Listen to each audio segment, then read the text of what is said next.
સુઈગામ રાધનપુર બસમાં કંડક્ટરની મનમાની।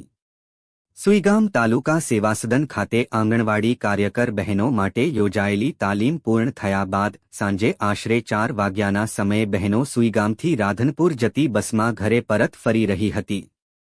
તે દરમિયાન સુઈગામ રાધનપુર રૂટ પર દોડતી બસ ના કંડક્ટર દ્વારા છૂટા પૈસાની બાબતે મનમાની કરવામાં આવી હોવાનો બનાવ સામે આવ્યો છે।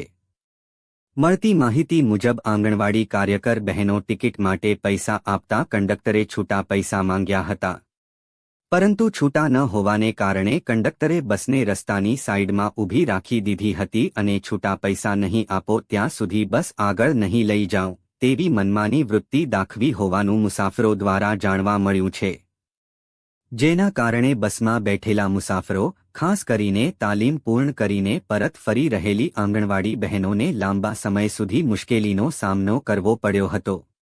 ભરતભાઈ મણવર, વાવ, થરાદ જિલ્લા રિપોર્ટર।